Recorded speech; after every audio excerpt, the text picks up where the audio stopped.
अवघ्या राज्याला विधानसभा निवडणुकांचे वेध लागलेत। मंत्रालयामध्ये फाईल्स लवकरात लवकर क्लिअर कराव्या यासाठी लगबग सुरू आहे आणि हे सगळं होत असताना महाराष्ट्राच्या मंत्रालयामध्ये आज एक अभूतपूर्व घटना घडली। एरवी जिथे आपल्या मागण्या पूर्ण होत नाहीत म्हणून राज्यातले अनेक जण मंत्रालयामध्ये आंदोलनाचा मार्ग पत्करतात, तिथे आज आंदोलनाचा मार्ग पत्करत होते राज्यामधले सत्ताधारी आणि विरोधकांमधले आमदार। आणि या आमदारांनी काय करावं तर आपल्या मागण्या पूर्ण होत नाही म्हणून मंत्रालयातल्या वरच्या मजल्यावरून या आमदारांनी संरक्षक जाळीवर उड्या मारल्या। मग या आमदारांना बाहेर काढण्यासाठी पोलिसांची प्रचंड तारांबळ उडाली। बराच वेळ हा सगळा प्रकार मंत्रालयाच्या दालनांच्या समोर सुरू होता आणि हे सगळं कशासाठी होतं तर आदिवासी समाजाच्या मागण्या मुख्यमंत्र्यांसमोर मांडण्यासाठी। आदिवासी समाजाच्या काही प्रमुख मागण्या आहेत त्या मुख्यमंत्र्यांपर्यंत पोहोचल्यात, मात्र त्यांच्यावर कारवाई होत नाही आणि मुख्यमंत्री या मागण्यांकडे लक्ष देत नाहीत। या रागामधून या आमदारांनी हे पाऊल उचलले। ज्या आमदारांनी आज मंत्रालयातल्या संरक्षक जाळीवर उड्या मारल्या त्यांची दृश्य तर तुम्ही पाहिलीत, पण कशासाठी या उड्या मारल्या, काय मागण्या आहेत या आमदारांच्या त्याही बघूयात। मागणी क्रमांक 1, खरं तर 2 मागण्या आहेत या सगळ्या आमदारांच्या। त्यातली पहिली मागणी ही आहे की पेसा अंतर्गत रखडलेल्या नियुक्त्या, आदिवासी समाजाच्या ज्या नियुक्त्या रखडलेल्या आहेत त्या नियुक्त्या लवकरात लवकर द्याव्यात ही मागणी आहे। पेसा कायद्याअंतर्गत 17 प्रवर्गामधल्या नियुक्त्या होतात, त्या सगळ्या नियुक्त्या रखडलेल्या आहेत गेल्या वर्षापासून। ऑक्टोबर 2023 मध्ये काही उमेदवार या नियुक्त्यांसाठी पात्र झाले, मात्र अजूनही त्यांना नोकरी मिळालेली नाहीये। 8,500 उमेदवार आहेत राज्यभरामधल्या विविध जिल्ह्यांमध्ये जे वर्षभरापासून नियुक्तीच्या प्रतीक्षेमध्ये आहेत। सुप्रीम कोर्टानं या निर्णयाला संबंधित पेसा अंतर्गत नियुक्त्यांना स्थगिती दिल्यामुळे या नियुक्त्या रखडल्याचं आंदोलकांचं आमदारांचं म्हणणं आहे। न्यायालयाच्या आदेशाच्या अधीन राहून नियुक्त्या देऊ असं आश्वासन राज्य सरकारनं दिलं होतं असं आमदारांचं म्हणणं आहे। आता सरकारनं आश्वासनाची पूर्तता केली नाहीये, त्यामुळे आदिवासी समाजामध्ये प्रचंड रोष आहे, ज्याचे पडसाद आमदारांच्या आंदोलनात दिसले। पेसा अंतर्गत 13 जिल्ह्यांमधल्या आदिवासींच्या भरती प्रक्रिया सुद्धा सध्या रखडलेल्या आहेत। आदिवासींच्या रोजच्या जीवनाशी संबंधित असलेली ही सगळी पदं आहेत ज्यावर भरती अजूनही होऊ शकलेली नाही। या पदांमध्ये तलाठ्यांचा समावेश आहे, पोलीस पाटलांच्या पदांचा समावेश आहे, ग्रामसेवकांच्या पदांचा समावेश आहे, आरोग्य क्षेत्रातील पदांचा समावेश आहे। मागणी दुसरी काय आहे तर धनगरांना अनुसूचित जमातीमधून आरक्षण देण्यासाठी आदिवासी समाजाचा विरोध आहे आणि त्याच संदर्भातली ही दुसरी मागणी आहे। धनगड या समूहाचा अनुसूचित जमातीमध्ये समावेश आहे पण धनगर या समूहाचा नाही, त्यामुळे धनगर आणि धनगड या एकच जमाती असल्याचा धनगर समूहाचा दावा आहे आणि धनगर समाजाला आदिवासी म्हणून एसटी आरक्षण देण्याची मागणी ही धनगर समाजाकडून वारंवार केली जाते। आता धनगर हे आदिवासी नाही आहेत असा आदिवासी समाजाचा दावा आहे आणि म्हणूनच धनगर आणि धनगड हा गोंधळ केंद्रानं दूर करण्याच्या सूचना सुप्रीम कोर्टानं या अगोदरच्या आपल्या निकालामध्ये दिलेल्या आहेत। आता इतक्या सगळ्या मागण्यांसाठी या आमदारांनी आज टोकाचं पाऊल उचललं आणि काही आमदारांनी मंत्रालयातल्या संरक्षक जाळीवर उड्या मारल्या। यामध्ये एक होते नरहरी झिरवाळ, विधानसभेचे उपाध्यक्ष आहेत। त्यांचं काय म्हणणं आहे? नरहरी झिरवाळ यांचं म्हणणं आहे की भरती करण्यासाठी प्लॅन बी तयार होता राज्य सरकारकडे, मग सरकारनं त्यासाठी दिरंगाई का केली आहे? न्यायालयाच्या निर्णयाच्या अधीन राहून ही भरती का केली गेली नाही? प्रकाश शेंडगे ओबीसींचे नेते आहेत, त्यांचं म्हणणं आहे की आदिवासी नेत्यांना जर खरंच समाजाची इतकी काळजी असेल तर त्यांनी सरकारमधून बाहेर पडावं आणि आंदोलन करावं। आम्हाला आमचं हक्काचं 3.5% आरक्षण VJNT मधनं आरक्षण आहे धनगर समुदायाला, ते आहे, त्यामुळे उगाच कुणीही 2 समाजांमध्ये तेढ निर्माण करण्याचा प्रयत्न करू नये असं प्रकाश शेंडगे यांचं म्हणणं आहे। संजय शिरसाट सत्ताधारी शिवसेनेचे आमदार आहेत, त्यांचं म्हणणं आहे की नरहरी झिरवाळ हे विधानसभेचे उपाध्यक्ष आहेत, एखादा आंदोलन करण्यापूर्वी त्यांनी राज्य सरकारशी चर्चा करायला हवी होती। आज मंत्रिमंडळाची बैठक सुरू आहे, आंदोलन करण्यापेक्षा मुख्यमंत्र्यांकडे आपले मुद्दे त्यांनी मांडले असते तर बरं झालं असतं आणि त्यानंतर आंदोलन केलं असतं तर ते राज्यासाठी सुद्धा हितावह ठरलं असतं।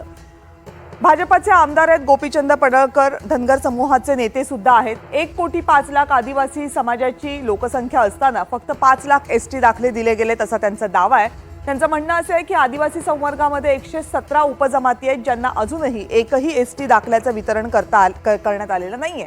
मग दाखले दिलेल्या जमाती आणि न दिलेल्या जमाती यांचे 2 स्वतंत्र प्रवर्ग तयार करा आणि मग धनगरांचा 3रा प्रवर्ग तयार करून त्यांना आरक्षण दिलं जावं अशी मागणी आहे गोपीचंद पडळकरांची। म्हणजे गोपीचंद पडळकर यांचं म्हणणं आहे की आदिवासींमधूनच एसटी मधूनच धनगरांना आरक्षण दिलं जावं।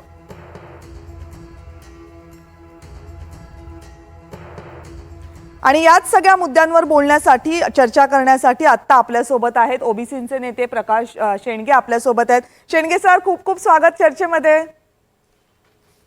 आणि संदीप धुर्वे भाजपचे आमदार आहेत जे आजच्या या आंदोलनामध्ये आग्रही असलेले पाहायला मिळाले आपल्याला.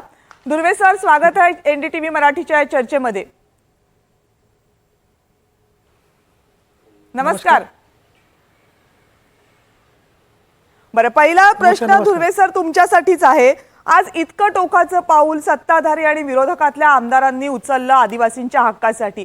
काय नेमक्या मागण्या होत्या? ज्या मी वाचल्या त्याच 2 मागण्या आहेत तुमच्या, की यापेक्षा काही वेगळं म्हणणं आहे? नाही, सर्वप्रथम तुम्हाला मी क्लिअर करतो मुद्दा. आजचा जो विषय होता तो पेसा संदर्भातील भरतीचा तो विषय होता. बर, याच्यामध्ये कोणी तो दुसरा विषय आणला हे मला माहित नाही. ते फक्त मला प्रसार माध्यमांवर दिसलं टीव्हीवर की असा दुसरा मुद्दा सुरू आहे. पेसा संदर्भात ही जी मागणी आहे याचं मूळ कारण समजायला पाहिजे. बऱ्याचशा लोकांना काय होतंय, काय घडतंय, असं का होतं हे समजत नाही. त्याचं मूळ कारण तुम्हाला मी सांगतो.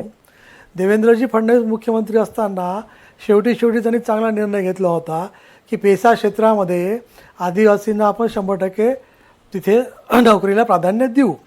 बरोबर आहे. त्याच्यानंतर दुर्दैवाने आमचं सरकार इथे महाराष्ट्रात आलं नाही. 2.5 वर्ष हे महाविकास आघाडीचं सरकार होतं. त्यांनी त्याच्यावर काहीच केलं नाही. बरोबर आहे. जेव्हा मग आमचं परत सरकार आलं तेव्हा ती प्रक्रिया, भरतीची प्रक्रिया आम्ही सुरू केली. बरोबर आहे. मीन वाईल काय झालं की एक आंध्र गव्हर्नमेंटचा निर्णय आणि झारखंडच्या सरकारचा एक निर्णय झाला. हे खूप कमी लोकांना माहीत आहे. त्याच धर्तीवर महाराष्ट्रातीलच एक गैर आदिवासी संघटनेने सुप्रीम कोर्टात धाव घेतली.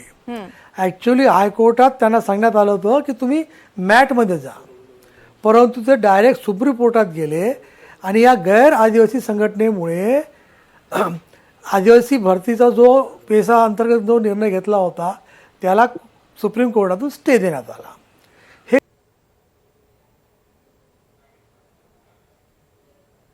यांना या संदर्भात मी पत्र दिलं होतं. बर, 28/6/2024 त्यामध्ये माझ्याच लेटर पॅडवरती आहे. त्यामध्ये आम्ही असं म्हटलं होतं की मग देवेंद्रजी फडणवीस साहेबांनी GADला आदेश दिले. त्यामध्ये असा मुद्दा होता आमचा की जर सुप्रीम कोर्टाने याला स्टे दिला आहे तर आम्ही महाराष्ट्र शासनामार्फत सुप्रीम कोर्टाला विनंती केली की कृपा करून हा स्टे हटवण्यात यावा व आपल्या सुप्रीम कोर्टाला अधनिस्थ राहून आपण परमिशन द्यावी, जेणेकरून ज्या 3,500 नियुक्त्या ज्या आम्हाला द्यायचं आहे त्या महाराष्ट्र शासनाला सुलभ होईल. बरं, ही तुमची मागणी होती. बरं, तुमच्या या सगळ्या ते झालेलं नाहीये. सुप्रीम कोर्टामध्ये वारंवार तारखा दिल्या जातात, तारीख येते पण तुमची केस सुनावणीला येत नाही आणि मग त्याच्यामुळे हे सगळं रखडलंय. मला एक सांगा की तुम्ही मगापासून जो उल्लेख करताय की गैर आदिवासी संघटना, तर या संघटनेचं नाव का नाही घेतात? कारण दुपारी आंदोलनाच्या दरम्यान सुद्धा तुम्ही ते नाव घेतलं नाहीये. कोण आहे तुमच्या विरोधात? संघटना पालघर जिल्ह्यातलीच आहे. पण ती कुणाची आहे? ती संघटना काय आहे? तुम्ही कोण आहेत? आदिवासी समाजाच्या विरोधातले म्हणजे कोण? समाजाच्या विरोधात आपण माहिती काढावी, आपल्याला पूर्ण भेटून जाईल. कारण ती संघटनाच गैरआदिवासी आहे. आदिवासी संघटना कोर्टात गेलीच नाहीये. ती धनगर समुदायाची संघटना आहे. मी स्पष्ट विचारते, मला माहित नाही म्हणून मी तुम्हाला विचारते. ती धनगर समुदायाची संघटना आहे का? नाही, ती संघटना वेगळी आहे. बरं, पण ती गैर आदिवासी संघटना आहे. बर बर. आणि तुमचं असं म्हणणं आहे की त्याच्यामुळे आदिवासी अन्याय झाला. कारण नियुक्ती पत्र देणं बाकी आहे. फक्त नियुक्ती पत्र, बरोबर आहे. उमेदवारांची निवड झालेली आहे, ऑक्टोबर 2023 मध्ये झालेली आहे. 24 उजाडून ऑक्टोबर होऊन गेलेलं आहे, तरी पण या मुलांना मिळत नाहीये असं या मुलांचं म्हणणं आहे. मागणी रास्त आहे मुलांची आणि हजारो मुलं त्यासाठी आंदोलन करत आहेत. तुमचं असं म्हणणं आहे की आजच्या आंदोलनामध्ये कुठेही धनगर समाजाच्या आरक्षणाचा उल्लेख नाही. पण प्रकाश शेंडगेजी, काही प्रतिक्रिया ज्या आपल्या समोर आल्या त्याच्यामध्ये धनगर आरक्षणाचा सुद्धा मुद्दा उपस्थित करण्यात आला. गोपीचंद पडळकर यांची सुद्धा प्रतिक्रिया या संदर्भात आलेली आहे. मुद्दा असा आहे की धनगर समाजाला आरक्षण, ओबीसी च्या अंतर्गत न येता एसटी समाजातनं दिलं जावं अशी मागणी पुढे केली जाते आणि त्याला आदिवासींचा आणि प्रामुख्याने आदिवासींचं नेतृत्व करणाऱ्या आमदारांचा विरोध आहे. आजच्या आंदोलनामध्ये सुद्धा तुम्हाला तो मुद्दा दिसला का? प्रकाश शेंडगेजी, तुमच्यासाठी हा प्रश्न.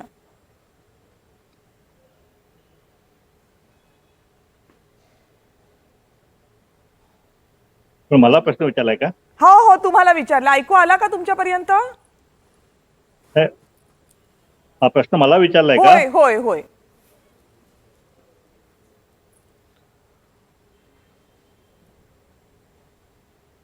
माझा आवाज पोहोचतोय का त्यांच्यापर्यंत? हा. हा. आजचं जे आंदोलन जे माध्यमांच्या माध्यमातून आपण सगळ्यांनी पाहिलं, हा. ज्यावेळी हिरवळ साहेब हे त्या जाळीवरती उडी मारायचा प्रयत्न करत होते, हा. त्यावेळी नेमका त्याच ठिकाणी त्या जाळीच्या खाली मीच उभा होतो. ओके. आम्ही मुख्यमंत्र्यांना भेटण्यासाठी धनगर समाज शिष्टमंडळ आज त्या ठिकाणी मंत्रालयात आलेलं होतं. वास्तविकता आजचं आंदोलन पेसा कायद्याअंतर्गत होणारी भरती जी आहे ती भरती झाली पाहिजे या मागणीसाठी जर असेल तर त्यासाठी आमचा पूर्ण पाठिंबा राहील. यापूर्वी आम्ही भूमिका स्पष्ट केलेली आहे. आणि आजच्या आंदोलनामध्ये जर धनगर समाजाला एसटीचं आरक्षण मिळू देऊ नये यासाठी असेल तर मग त्याला नक्कीच आमचा संपूर्ण महाराष्ट्र धनगर समाजाचा विरोध राहील. कारण ही जी आमची जी मागणी जी आहे धनगर समाजाला एसटीची अंमलबजावणीची, ही आजची नाही आहे, ही 75 वर्षापासून आहे. आणि ह्याच्यामध्ये एक हे आहे की या आमच्या मागणीमुळं सध्या विद्यमान जो आदिवासी समाज जो आहे त्याच्या आरक्षणातला 1% सुद्धा आमची घेण्याची इच्छा नाही, तशी आमची मागणी पण नाहीये की त्यांच्या जागा आम्हाला द्याव्या, त्यांच्या ह्याच्यामध्ये टक्केवारीतला आम्हाला काहीतरी 2-4% द्यावे असं आमचं मुळीच म्हणणं नाहीये. त्यांच्या आरक्षणाला धक्का न लावता धनगर समाजाला वेगळं 3.5% आरक्षण जे आहे, सब कॅटेगरायझेशन करून जे आहे ते द्यावं, ही आमची बेसिक मूळ मागणी आहे. आता मूळ प्रश्न आहे की धनगर समाज हा आदिवासी आहे का, जमात आहे का, हा एक प्रश्न आहे. तर ट्रायबल सर्वे जो आतापर्यंत गेल्या 1931 साली जो सर्वे झालेला आहे, ब्रिटिशांच्या काळात सर्वेक्षण झालेले आहे, देश स्वतंत्र झाल्यानंतर जे काही सर्वे झालेले आहेत त्या ट्रायबल सर्वेमध्ये धनगर समाजाचा सर्वे हा ट्राईब म्हणून झालेला आहे. त्याचा उल्लेख आता सुद्धा यादीमध्ये केंद्र सरकारची जी ट्रायबल यादी जी आहे त्याच्यामध्ये धनगरचा उल्लेख जमात म्हणूनच आहे. ती काय जात म्हणून नाहीये, की शेड्यूल ट्राईब मध्येच आहे असंच प्रकार सर्वे झालेला आहे. आणि त्यामुळे आणि जे काही कायदे आणि जवळ 7-8 कायदे जे आम्ही सादर केले सरकारला किंवा ह्या कायद्यांतर्गत आज सुद्धा धनगर समाजाला कोर्ट फी स्टॅम्प माफी आहे, आज सुद्धा ग्रामपंचायतचं टॅक्स माफ आहे आदिवासी म्हणून आहे ते. आणि असे कायदे आहेत. अट्रॉसिटी कायदा जो केंद्राचा आहे त्याच्यामध्ये सुद्धा धनगर समाजाला अट्रॉसिटी कायद्याचं बेनिफिट आहे आज याच्यामध्ये. मग एवढं सगळे कायदे 6 कायदे जे आहे, जे कायदे अमेंड केलेले नाहीयेत आज सुद्धा लागू आहेत. आणि धनगर समाज त्याच्यामध्ये धनगर म्हणून आहे, धनगर नाहीये.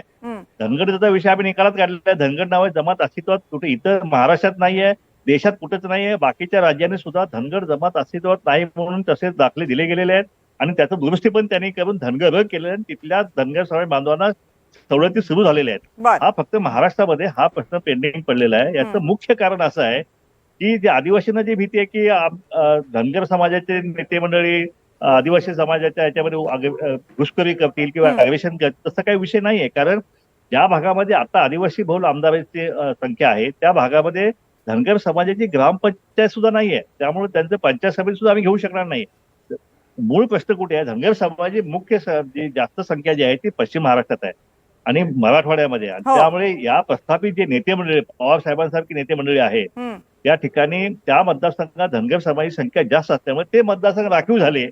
तर ह्या सगळी संस्थानं जी आहेत पश्चिम महाराष्ट्रातील सगळी साखर कारखानदारांची, ही सगळी संस्थानं खालसा होतील. आणि म्हणून या मागणीला आतापर्यंत जी सरकार या राज्यामध्ये आली त्या सगळ्या सरकारांनी विरोध केलेला आहे. म्हणजे तुमचं म्हणणं आहे की हा मुद्दा राजकीय जास्त आहे, प्रशासकीय किंवा न्यायालयीन असण्यापेक्षा, आणि त्याच्यावर म्हणून उत्तर काढलं जात नाही. बरं, याच्यावर आणखी एक मुद्दा असा येतो की जर सरकारमध्येच असलेल्या आमदारांना आंदोलन करावं लागत असेल इतक्या प्रशासकीय मागणीसाठी किंवा अशा मागणीसाठी ज्याच्यामध्ये हजारो मुलांचं भवितव्य पणाला लागलेलं आहे, तर याचा नेमका अर्थ काय? त्याचं उत्तर अर्थातच धुर्वे सर आपल्याला देतील. पण एक छोटासा ब्रेक घेतोय आणि लगेच या चर्चेमध्ये परत येते. धुर्वे सर आणि शेंडगे सर राहाच माझ्याबरोबर. छोट्याशा ब्रेक नंतर येतोय परत, लगेच परत येते. पाहत रहा एनडीटीव्ही मराठी. हे आहे एनडीटीव्ही आणि आपण पाहत आहात एनडीटीव्ही मराठी. ब्रेक नंतर एनडीटीव्ही मराठीमध्ये आपल्या सर्वांचं पुन्हा एकदा स्वागत. मंत्रालयामध्ये आज आदिवासी आमदारांनी संरक्षक जाळीवर उड्या मारल्या. प्रमुख कारण होतं पेसा कायद्याअंतर्गत होणाऱ्या नियुक्त्या रखडल्याचं, पण त्याबरोबर धनगर आरक्षणाचा मुद्दाही या आंदोलनाच्या केंद्रस्थानी होता अशी चर्चा आहे. आणि याच संदर्भात चर्चा करण्यासाठी आपल्यासोबत भाजपचे आमदार श्री दुर्वे आहेत आणि प्रकाश शेंडगे सुद्धा. दुर्वे सर, पुढचा प्रश्न तुमच्यासाठी असा आहे की ही जी मागणी आहे ही सरकार दरबारी आहे, सरकारकडे आहे. आज आंदोलन करणारे बरेचसे आमदार हे सरकार पक्षातले होते. सरकार पक्षातल्याच आमदारांना मंत्रालयामध्ये इतक्या टोकाचं आंदोलन करण्याची का वेळ येते? ऐकत नाहीत का तुमचे नेते तुमचं? बघून घ्या, सर्वप्रथम हे आंदोलन नव्हतं. हा, आमच्या वरिष्ठ नेत्यांच्या भेटीसाठी आम्ही गेलो, बरोबर आहे. आणि मी याचा अर्थ असं कोणी काढू नये की त्यांनी जे कृत्य केलं त्याचं मी समर्थन मुळीच करत नाही, बरोबर. परंतु स्वाभाविक भावना विवश होऊन त्यांनी ते कृत्य केलं असेल, मी तुम्हाला आताही सांगतो, त्याचं मी समर्थन करत नाही. परंतु आपल्या आदिवासी समाजासाठी आपल्या नेत्यापर्यंत जाणे किंवा भावनावेश होणे याच्यामध्ये प्रसारमाध्यमं किंवा मग महाविकास आघाडीवाले जे बोलत आहेत त्यांना बोलण्याची आवश्यकता नाही. हा आमचा आदिवासींचा प्रश्न आहे. आमचे नेते एकनाथजी शिंदे, आमचे नेते देवेंद्र फडणवीस, आमचे नेते अजितदादा पवार यांच्याच मार्फत हा प्रश्न सोडवला जाईल. कारण मी तुम्हाला हे महाविकास आघाडीवाले जेव्हा आम्ही विपक्षात होतो तेव्हा सातत्याने निवडून आल्यानंतर मी विधानसभेत 12,500 पदाची भरती असो या संदर्भात मी वेळोवेळी आवाज उचललेला आहे. एक वेळ असंही झालं सभागृहात, माझ्या तारांकित प्रश्नाला लेखी उत्तर पूर्व मुख्यमंत्री उद्धवजी ठाकरे साहेबांनी दिलं की ताबडतोब 12,500 पदाची आम्ही भरती करू, पण त्यांनी काहीही केलं नाही. जे वरटीवर आज बोलत आहेत पण ना, असा आहे ना त्यावेळेस ते प्रश्न सुद्धा की मंत्री होते. तुम्ही जे मगाशी मला सगळं सांगितलं एक्सप्लेनेशन, त्याच्यामध्येच असं होतं की मुख्यमंत्र्यांनी सुद्धा आश्वासन दिलं होतं की न्यायालयाच्या निर्णयाच्या अधीन राहून या सगळ्या नियुक्त्या करू, ज्यांची निवड झालेली आहे त्यांच्या नियुक्त्या करू. आता ते झालं नाही म्हणून तर आज तुम्हाला इतकं पाऊल उचलावं लागतं. ठीक आहे की त्याच्यामधल्या एका गोष्टीचं तुम्ही समर्थन नाही करणार, जाळीवर उड्या मारणं, पण आंदोलन तर करावं लागलं ना. माझ्या समाजात बघा, मी पहिले आदिवासी आहे, नंतर आमदार आहे, बरोबर आहे. माझ्या समाजासाठी मला करावंच लागेल, पण मूळ गोष्ट अजूनही लोकांच्या समोर जात नाही आहे. ते ऐका, हे बघा 9/7/24 मी फडणवीस साहेबांना पत्र दिलं होतं की याच्यावर स्टे आहे आणि हे स्टे उठवायचा असेल तर आपल्याला सुप्रीम कोर्टामध्ये याचिका दाखल करावं लागेल. माझ्याच पत्रावर GADने हे पत्र पाठवलं मला, या संदर्भात पत्र पाठवलं आणि 13 ऑगस्टला सुप्रीम कोर्टाकडे महाविद्यालयाशी बोलून आम्ही ती याचिका सुप्रीम कोर्टात दाखल केली. त्यामध्ये हे आहे की जो अन्याय होत आहे 3,500 मुलामुलींचं भविष्यासाठी त्या फक्त नियुक्तीपत्र देणं बाकी आहे. कृपा करून आम्ही महाराष्ट्र शासनाच्या वतीने, माझ्याच पत्रावर ही प्रक्रिया झाली फडणवीस साहेबांच्या आदेशानुसार, सुप्रीम कोर्टाने आमची विनंती ऐकावी आणि तुमच्या सुप्रीम कोर्टाच्या अधीनस्थ राहून पण एवढीच मागणी जर होती आणि तुमचं सरकार जर ते मान्य करत नसेल आणि निवडणुकांच्या ऐन तोंडावर सत्ताधारी पक्षातले आमदार जर अशा आंदोलनाचा मार्ग पत्करत असतील तर प्रकाश शेंडगेजी याला आमदारांची स्टंटबाजी असं म्हटलं जाईल नाही का? नाही, आपण मुद्दा वेगळीकडे वळवता. कसं आहे की आज माझ्या माहितीप्रमाणे आज झेबवळ साहेब वगैरे सगळे आज अजितदादांना सकाळी भेटले आणि भेटून आल्यानंतर हा प्रकार घडलेला आहे. हा प्रकार जो आहे हे काय चाललंय सरकारमध्ये मला कळत नाहीये. काही भाजपचे आमदार, काही अजितदादांचे आमदार, आता झेबवळ साहेब तर नेते आहेत सभागृहाचे, ते तर त्यांच्याकडे घटनात्मक पद आहे, बरोबर. आणि असं असताना आज एखाद्या कार्यकर्त्यासारख्या त्यांनी आज ह्याच्यामध्ये उड्या मारायच्या, अखेर आमच्यासारख्याने मारला मी ठीक आहे, पण जे घटनात्मक पद आहे ते कॅबिनेट दर्जाचं पद आहे, असे झिरवळ साहेब जे आहेत त्यांना मुख्यमंत्र्यांना निर्देश देऊन स्वतःच्या कॅबिनमध्ये बोलवायचे अधिकार सुद्धा त्यांना आहेत. मग त्या अधिकाराचा वापर न करता अजितदादांशी चर्चा झाल्या इकडं लगेच सगळ्या जाळ्यावरती उड्या मारायच्या. आणि हा विषय जो आहे हा विषय हा कायदेशीर असेल तर कायद्याच्या दिशेने सोडवायला पाहिजे. या मुलांना नियुक्त्या दिल्या गेल्या पाहिजे अशी आमची भूमिका आहे. त्याच्यावर आमचा दुमत नाहीये. पण हे जे काही चालू आहे सत्ताधारी आमदारांच्या कडूनच अशा प्रकारचे आंदोलन सुरू आहेत. मग आता बाकीच्या जनतेने काय करायचं? मग काय सत्ताधारी पक्षामध्ये राहायचं आणि सरकारच्या विरोधात आंदोलन करायचं हे महाराष्ट्राला हे काय सर्वसाधारण जनतेला पटणार नाहीये. आमचा विषय फक्त धनगर आरक्षणाचा विषय आहे. तो मी झेबळ साहेबांना मी पत्र दिलेलं आहे की बाई आपण बसून आपला आपसातमध्ये जे काय वाद असेल किंवा काय गैरसमज असेल, वाद तर मुळीच नाहीये. धनगर आणि ओबीसी मध्ये वाद नाहीये. आम्हाला आदिवासींचं काही सुद्धा घ्यायचं नाहीये. फक्त बाजू आमची ऐकून घ्यावी, समजून घ्यावी. आणि म्हणून त्यांची जी मागणी आहे की धनगरांना आरक्षण देऊ नये ही मागणी त्यांनी मागे घ्यावी. ही मागे का घ्यावी हे सुद्धा आम्ही त्यांना समजून देऊ शकतो. फक्त आमची भेट एक सर्वसाधारणपणे सगळ्या आमदारांनी म्हणजे आदिवासीचे नेते आणि धनगरशाही नेते एकत्र जर आपण बसून चर्चा केली हा विषय सामोपचारानं सुटू शकतोय. एवढंच आमचं म्हणणं आहे. आम्हाला आदिवासीचा आमचा विरोध नाहीये. आम्हाला त्यांच्यात काय घ्यायचं नाहीये. आमचा वेगळं आरक्षण आम्हाला हवंय. सब कॅटेगरीचं अधिकार आता राज्य सरकारला सुप्रीम कोर्टात आलेला आहे आणि त्या माध्यमातून ते तुम्हाला हवंय. दुर्वे सर, अगदी मगाशी तुमचं बोलणं थोडंसं राहिलं होतं ते फक्त पूर्ण करा. आपण चर्चेच्या शेवटाकडे येत. बरं, आमची तीच लोकांना माहीतच नाही की सुप्रीम कोर्टाने स्टे दिलेला आहे. होय, म्हणून आम्ही शासनाच्या वतीने माझ्याच पत्रावर झालं. आता आमची विनंती हेच आहे की इतकं गंभीर प्रश्न असताना सुप्रीम कोर्टही ती केस दाखल करून घेत नाही. आता तारीख भेटली आहे 13 ऑक्टोबर. मला सांगा जर आचारसंहिता लागली मग काय होईल? म्हणून ते भावनावेशून जो प्रकार घडला मी सांगतो त्याचं समर्थन मुळीच करणार नाही. पण याचा अर्थ असा नाहीये की आमच्या आधीच्या समस्या सुटल्या नाही पाहिजे.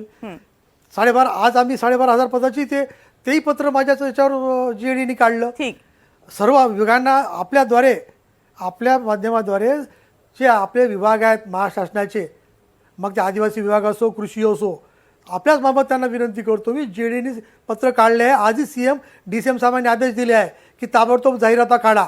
आता ट्रॅव्हल काहीतरी 5 तारखेला जाहिरात काढणार आहे. म्हणजे आता अपेक्षा एवढीच आहे की मुख्यमंत्र्यांनी आणि उपमुख्यमंत्र्यांनी आता तरी तुमच्या मागण्यांकडे लक्ष द्यावं. अपेक्षा ही आहे की जर सत्ताधारी आणि विरोधी पक्षातले सगळे आदिवासी आमदार एकत्र येऊन मंत्रालयामधलं इतकं टोकाचं आंदोलन करत असतील तर मात्र राज्य सरकारला या विषयाकडे गांभीर्यानं बघावं लागेल. अर्थात या आंदोलनाची वेळ, आंदोलनामध्ये सहभागी होणारे सर्वपक्षीय नेते आणि विधानसभेच्या तोंडावर असलेल्या निवडणुका यामुळे काही प्रश्न नक्की निर्माण होतात. त्याच प्रश्नांची उत्तरं शोधण्याचा हा प्रयत्न होता. शेंडगे सर आणि दुर्वे सर दोघेही जण वेळात वेळ काढून या चर्चेमध्ये सहभागी झालात. आपल्या दोघांचे मनपूर्वक आभार. आणि यानंतर या विशेष चर्चेमध्ये आता वेळ झाली एक छोट्याशा ब्रेकची. पाहत रहा एनडीटीव्ही मराठी.